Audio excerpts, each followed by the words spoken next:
బడి తనకు ముఖ్యం, బడి తర్వాతనే మిగతాయాన్ని చూసుకున్నాడు అనేది అందరు చెప్పిన వాస్తవం.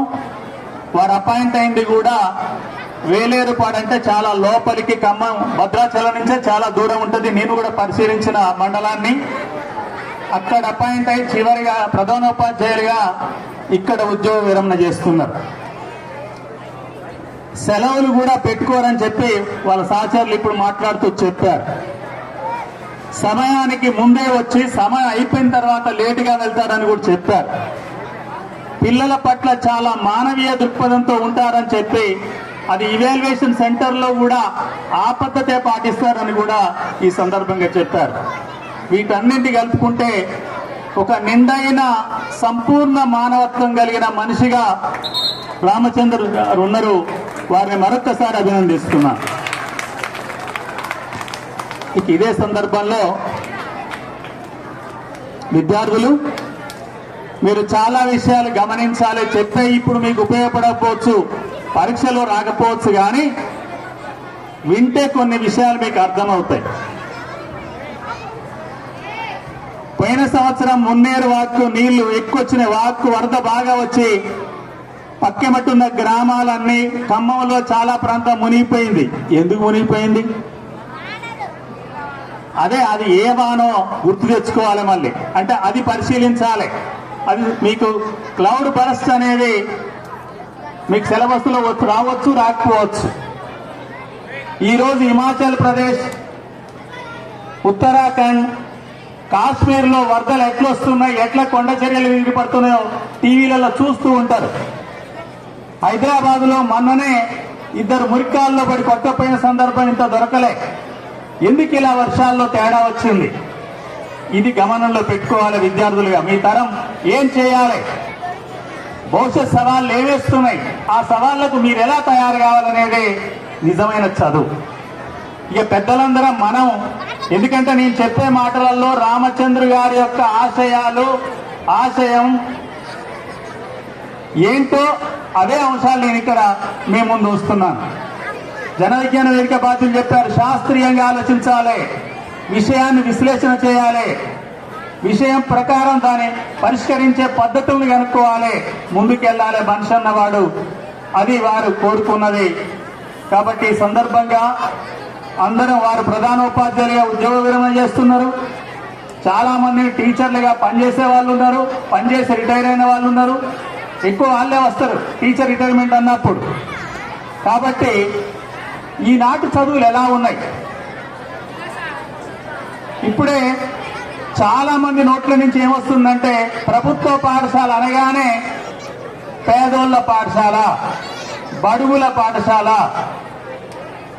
దీన్ని ఇలాగే కొనసాగిస్తారా అని టీచర్లను అడుగుతలే, నేను సమాజాన్ని అడుగుతున్నా. టీచర్లను అడుగుతలేను, సమాజాన్ని అడుగుతున్నా.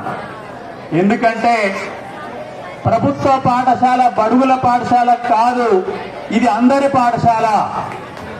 ఇది అందరి పాఠశాల. సమాజంలో ఉన్న ప్రతి పిల్లవాడు చదువుకోవాల్సిన పాఠశాల. చదువుకునే రోజు తప్పనిసరిగా వస్తుంది. ఎందుకంటున్నానంటే అనేక విషయాలు మనం గమనిస్తున్నాం, మన పిల్లల గురించి కూడా చూస్తున్నాం. పైకి చూస్తేందుకు చదువుల్లో చాలా పెద్ద ఎత్తున అసమానతలు పెరిగిపోతున్నాయి అని తల్లిదండ్రులు అనుకుంటున్నారు. ఏంటి అసమానతలు? దేని ద్వారా వచ్చింది? ప్రభుత్వ పాఠశాలలో అసమానత లేదు. ప్రభుత్వ పాఠశాలలోనే ఒకే రకంగా ఉంటాయి. కానీ ప్రైవేటు విద్యారంగం వచ్చిన తర్వాత, ప్రైవేటు పాఠశాలలు ఉనికిలోకి వచ్చిన తర్వాత, ఒక 25-30 ఏళ్ల కింద ప్రైవేటు పాఠశాల ఒక రకం, ప్రభుత్వ పాఠశాల మరో రకం, 2 రకాలే కనిపించేది. కానీ ఈరోజు ప్రైవేటు పాఠశాలలో 10-12 రకాలు కనిపించేటట్టు చేస్తున్నారు. దేని ద్వారా? ఫీజు ద్వారా.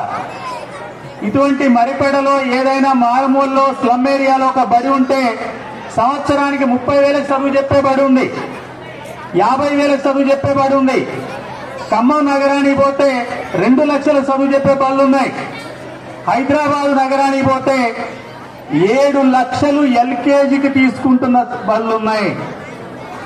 ఏం చెప్తారండి? ఎల్కేజీలో 7 లక్షలు తీసుకొని ఏమైనా ఇస్రో శాస్త్రవేత్తలు చేసే ప్రయోగాలు నేర్పుతారా ఎల్కేజీ పిల్లలకు? లేదా శాటిలైట్ ని ఎట్లా ప్రయోగించాలో చెప్తారా? చెప్పలేరు కదా.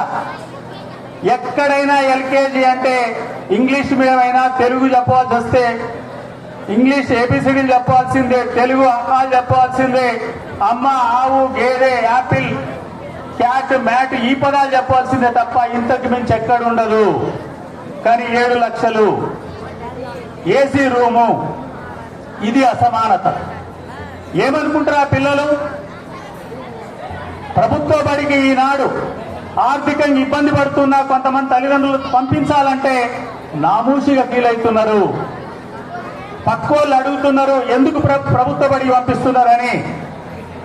దీన్ని ఛేదించవలసిన అవసరం సమాజంపై ఉంది, ముఖ్యంగా మనలాంటి సీనియర్ సిటిజన్స్ పై ఉంది.